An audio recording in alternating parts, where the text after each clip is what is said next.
What's going on, guys? We're back with another video this morning. It is a beautiful post-frontal morning. Hopefully the fish are still biting.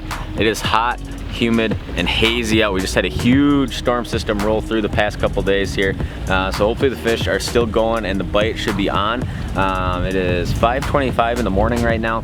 And we're gonna be showcasing technique today, catching summer walleyes on one of my favorite presentations, one of the most effective ways to fish everywhere. The specifics might change, and so we're gonna talk a little bit about that, but that's pulling live bait on spinner rigs or slow death. Yeah, for these summer walleyes. We've got water temps that are 75 degrees, so we kind of are just hitting that peak summer window. These fish are starting to push off pretty much a lot of the primary pieces of structure, and we're finding them on some of these secondary flats. So we're gonna go all into basically what kind of spots you wanna look for, how you run this stuff, and kind of some of the specifics that are gonna keep you guys catching fish on spinner rigs all summer long. So we got a little bit of a run to make. Surly's whining already, I'm not sure. He's got a new trout bandana on. Surly, do you wanna show him your trout bandana? He's got a nice trout bandana on. But yeah, we're gonna blast off. We got to catch some walleyes today and go all in to spinner rigging midsummer walleyes.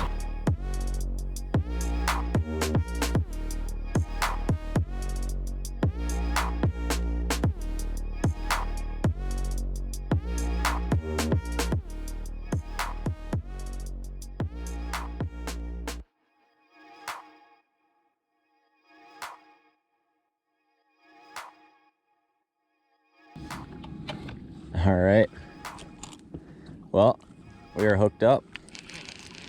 First one here. We're actually just kind of coming into the sweet spot, right where we should get one, and this feels like a quality fish for sure. And whenever you are trolling, it is not a race to get the fish in. It's just a slow and steady approach.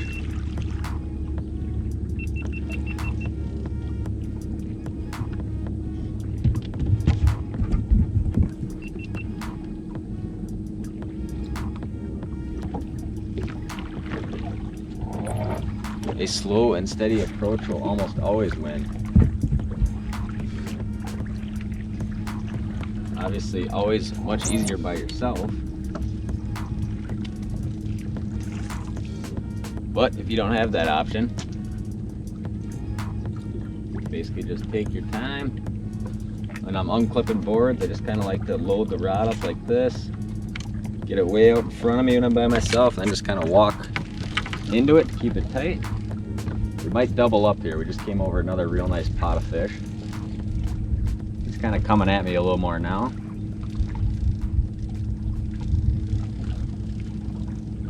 I absolutely love summer trolling. It is just such an effective way to get bites. I'm actually just going to bring this one in front of all my other stuff here. Whoa, where did he go? It makes a big run. Right by the boat is where you definitely want to take your time a little bit more with these fish. Come here, buddy. Not a big one, but a nice one to start. And this one actually came on one of my newly favorite spinners. And they've been getting talked about for a couple of years now. And that is these butterfly blades. They just have a ton of action at a slow speed. And do we have any other fish on? We do not right now. They have a ton of action at a slow speed.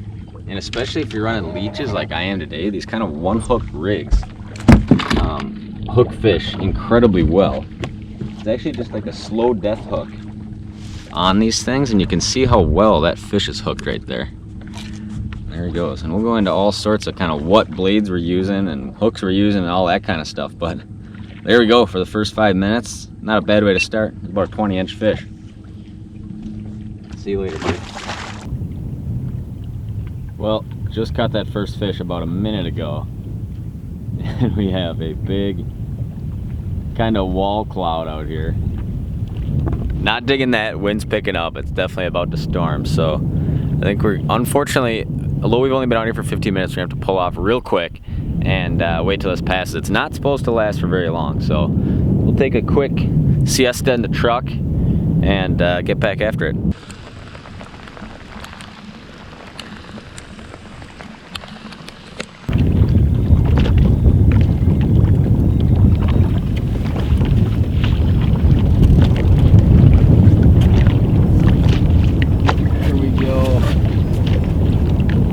Fish on. So we have actually just a massive storm that came through. They were not really predicting it to be anywhere near as bad as it was. And me and Surly got absolutely soaked. Whoa, whoa, whoa. But we are back out now pulling spinners. I actually moved spots a little bit and I'm right on a weed edge now. Not a big one here, but a nice walleye for sure, and that's what we're after. I actually just got set up, kind of came into the first point on this whole weed bed here, and there was just a huge mountain of walleyes sitting there. And that's exactly what we're trying to catch right there. And a lot of times streaking down these weed edge, at least in my area, it's a lot of these eater-sized fish that everybody's after. There's probably your cookie cutter about 17-inch walleye, and we're gonna let him go. And I was kind of hoping that they'd still be biting a little bit.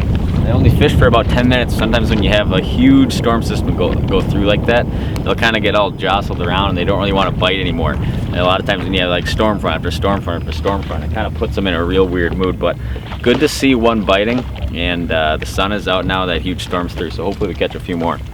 All right, so why is spinner rigging such a great idea, or such a great way to catch fish in kind of this summer time frame? Well, generally, like we'll start with a couple, like a month ago when we were doing a lot of this spinner rigging up in like 5 to 10 feet of water. We were following a very specific like inside weed edge, and the reason we were just doing that with one line is because there was so much in and out, zigging and zagging through the weeds, reeling it in, casting out because you're fishing right in the junk. That's kind of just a one line thing. But in Wisconsin, we're obviously allowed 3 lines. If you're fishing in Minnesota and got 3-4 guys in the boat, then you can obviously run 4 lines, and it is beneficial to spread rods out, whether you're running a down rod on each side plus a board or plus a few boards. And in the next month here, you're gonna see me doing a lot of like putting this stuff on 8 boards at a time if I got enough people in the boat. And we're just gonna cover a lot of open water and a lot of these really big flats like this. And today I'm by myself, and like I said, the reason this is so effective is because generally in the summer what happens is these fish push out of a lot of this shallow in and out structure wise stuff, and what they do is they end up on a lot of these bigger flats or slow tapering pieces of structure, kind of in that 15 or 14 to like 20-25 foot zone a little bit later in the season here. We have surface temps that are 75 right now, but as July goes on here and into the end of July and into August, that water is going to warm up way farther down, and these fish are going to end up on a lot of these deeper flats, much more spread out. And it is perfect way to present live bait over a large area, right? If you have like a couple of fish here, a couple of fish here, a couple of fish here, spread over a 100-yard stretch, pulling spinners and spreading lines out is a great way to present live bait, and it's really the only way to do it fast enough to cover a lot of this water. Your other options are obviously like jig through it, which takes a lot more time. Slip bobbering is obviously not a great way to fish if these fish are all spread out like this. So running bottom bouncers and spinners and spreading lines out is a great way to fish. And a lot of times this time of year, kind of this, end of June into the first half of July, I run a lot of leeches. And then normally about mid-July on, I switch over and run a lot of crawlers on everything. Then we'll go to kind of your standard double hook crawler harness rig. Versus today we're just running leeches on a single hook rig. And we'll talk about the rigging here in a little bit. There we go. Fish on. Feels good to be catching fish on something that is not a slip bobber anymore. It's a great way to catch fish, but when you do this every day, it definitely gets old. We got another about the same size one on here. There we go. What do you think about that, Surly? We're getting them. We're kind of just raking this same spot, just going up and down this weed edge. And this spot definitely is notorious for eater-sized walleyes that look just like that, and they're feisty this morning. Just like that guy right there. Nice little 15-incher. And a lot of times this is the best way to get eaters this time of year, is just raking these a little bit shallower weed edges, and leech, crawler, it'll kind of change a little bit throughout the season, but just dragging that spinner right down the edge or right through kind of just that fringy outside stuff. So there's another nice one there, and yeah, we're gonna let them go. All right, so let's talk about the rigging real quick. How are we pulling these? What are we doing? All that kind of good stuff. Well, there's a lot of different ways to run spinners, but basically if you're running spinners, you need some kind of weight to achieve depth, right? And you know, I am using a bottom bouncer today, which is probably the most common way you guys do this, especially if they're trolling around structure, whether that's rocks or they're kind of going up and down over a lot of different stuff, right? Which is kind of what I'm doing today. A lot of these flats I'm fishing are like the outside edge of a big piece of structure. So there's a lot of ins and outs, ups and downs to a lot of this stuff. And you know, kind of no matter what bottom bouncer you run, what weight or stuff like that. I got a guy flying by me right now. I don't even know if you can hear me. But kind of no matter what you're running for weight, you'll be able to find a dive curve for it online. You know, most of the crawler harness trolling I do, I'm going around at like 1.2, 1.3, 1.4 right in there. And you know, you can find dive curves for that speed, depending on which ounce you're using. And now I'm using a lot of 1 ouncers, and I'm trolling a lot of this like 14 to like 20 feet today is kind of what I'm focusing on. And the reason, you know, a lot of guys might want to go to like a 2 or a 3 or, you know, a real heavy one that stays very close to them. That is an effective way to fish. However, if you're around a lot of snags, if you're putting the heavier weight you put on a board and you start turning around, you know, twisting and turning, lead sinks incredibly fast on a slack line, right? So it's very easy to get hung up the heavier you use. I use a lot of like 1 ounce or sometimes like 2 ounce in the summer when I'm doing this stuff on planer boards. And you know, kind of, you know, there it is. Obviously, you know, this is going to go along scratching the bottom and or be just off the bottom. You know, I'm not trying to be like super specific. As long as I'm within, you know, generally 3-4 feet of the bottom, I'm pretty confident I'm in the zone. And then most of your crawler harnesses or spinner rigs are going to have like a 3 to kind of 5 foot lead. I definitely like the leads that are, you know, a little bit longer than 3 feet, especially if you're in clear water. Fishing dirty water does not matter that much. And then you got your spinner rig. There's a million different kinds of spinner rigs. I even forgot, this is called like a butterfly rig. I think it's, I don't even know who makes this, but I do like this one. It's kind of got a big hook on there, which is nice for running a leech. And you can pull these really slow, which I do like, which is nice for if you're doing a lot of twisting and turning. You know, maybe your outside board rod might only be going, you know, 1/2 mile an hour at times. Well, this one's gonna spin whether it is sinking or just being pulled normal, because it just has a lot of movement at a low speed. Now, kind of the standard spinner you probably see most of the time is something that looks like this right here. And like I said, this is a single hooked rig because I'm just running leeches on these. And yeah, you can see it right there. Little blade on there, few beads, little octopus hook. And I'm not huge on color. Generally I keep things pretty simple. If I'm fishing real stained water, you know, something like this will work, along with like your brighter fire tigers, your bright chartreuses, stuff like that. And you know, it's a pretty simple deal really. One of my favorite ones in clear water, I'll go ahead and show you here quick, is something along the lines of this. There's a whole bunch of different variations of all these, but I really like that one. It's kind of a blue chrome. There's another one that's kind of like a more light blue with a little bit of pink and purple in it. I like that one too. But I keep things pretty simple overall. I'm not a huge, like, you know, you got to find that perfect blade for the perfect day scenario. But that's pretty much the rigging, right? And you know, I'm running these on obviously all line counters. That is incredibly helpful when you're trying to do this with multiple rods, because all of a sudden, you know, if it comes up from 20 to 13, and you got to know how to adjust line length wise. So kind of mentally keeping that dive curve in your head will really help you a lot. And like I said, I'm running 1 ounce. If you guys kind of want to replicate the same thing I'm doing, just look up 1 ounce bottom bouncer dive curve, and you should be in the right direction. So that's kind of the setup there. You know, line counter obviously, so you can replicate everything you're doing and be very precise on how far that bait is down. And then your trolling rod, you know, pretty much all trolling rods are pretty soft. You definitely want a soft trolling rod for doing this. And the reason for that is a lot of times the fish might come up and you don't want that fish to detect that, you know, he's about to be caught while he's biting. You want that rod to really kind of start to load up, and then all of a sudden it kind of reaches that point of no return where the fish is already hooked and he can't get off, right? Because you're going so slow, it's not like there's a big hook set. Like if you were trolling, you know, a crankbait at 2 miles an hour and that fish bites, it's like instantaneous, right? And you know, you definitely want that rod to load up and kind of hit backbone when that fish bites. And most trolling rods are going to be pretty suitable for this. But one quick tip you can do, you know, especially if you're just trolling these 1-hooked rigs, because a lot of times with crawler harnesses, you're fishing a double hooked rig, and it's much easier to hook fish because when they come up and bite, they'll end up with 1 hook much farther down their mouth than the other hook.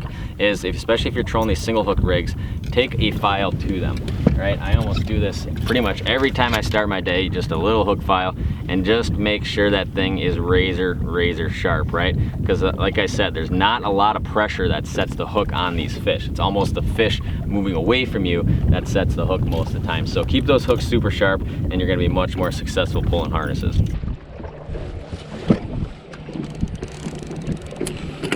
All right, fish on. Actually moved spots here. And I'm kind of fishing a little bit of rock here. But that's kind of the great part about running spinners like this is it's a real thin little rock strip. So instead of running 3, I just kind of cut down to 1. Or these 2 rods, my 2 down rods. And the great part about spinners is you can kind of fish them anywhere. As long as you kind of have a big enough flat. This doesn't feel too bad. Hopefully better than the previous spot. Oh yeah, decent walleye here. Look at that one. We're just gonna, we will net him, I guess. Decent fish right there. Come here, buddy, don't get off, don't get off. All right, we got him. It's a little better quality for sure right there. On spinner and bottom bouncer. We'll take it. Cool way to fish, super effective. The other good thing about fishing this way is you get to see a lot of water, and I always like techniques that show you a lot of water. Because what you end up having is a good idea of basically how fish are setting up and what spots they're on if you want to come back and do something different. Now the other big thing is where do you do this, right? Not every lake or not every situation is suitable for pulling a crawler harness, right? And basically the main thing when you're trolling anywhere is you basically need a large area that's holding fish, right? What you don't want is like a couple of small points where like fish are out on the tips and a little flat in between where there's not fish in between those, right? You want a large spot that has fish kind of spread out throughout it. If there's a huge spot and there's 2 sweet spots and all the fish are there, you might as well do something else, right? You might as well jig or slip bobber or whatever you're gonna do. Something that you don't have to cover all that dead water to catch fish in. So big spots are kind of the key. And I'll throw a screenshot up here. Like this is the kind of spot that I'm fishing a lot right now. These bigger flats that are kind of related to some of the shallower stuff. And as the season goes on, what we're gonna see is a lot more fish on stuff like this here. Just a lot of these big like 25, 27 foot deep flats with no shallow water around them, right? These fish are still kind of in transition. It's kind of a weird year for everything I've seen. There's just been a lot of fish holding in shallow water. For what the water temps really are. So, you know, we want these bigger spots. And, you know, once we start fishing them, what we're looking for is obviously fish. You know, you can see a lot of them on sonar, you know, something that looks like this right here. You can see a lot of them on side imaging, something that looks like this right here. And a lot of times as you're kind of trolling around, what I kind of like to do is drop waypoints where I see fish. And then a lot of times on your next pass through, you can kind of connect all those dots, right? And kind of find out, you know, exactly how those fish are relating to that piece of structure.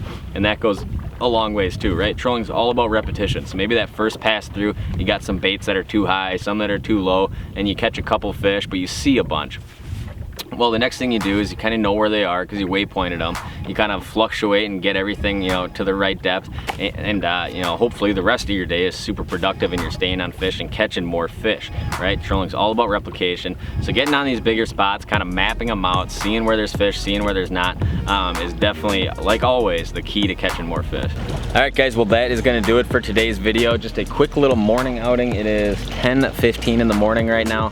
And I just really wanted to show you guys spinner rigging. It's such a great way to catch fish, and it's really pretty simple once you kind of, you know, go out and play with it and dial it into kind of your specific situation. You know, I was fishing a lot of that 14 to 20. You might be fishing a lot of 20 to 24. Who knows? But it's a super deadly way to present live bait to fish really all summer long. And yeah, hopefully this video is beneficial for you guys. I got to get back and do a ton of editing today. We're definitely going to be filming some more walleye stuff this week, and yeah, I'm looking forward to that. So stay tuned. I appreciate you guys watching, and please subscribe if you haven't already.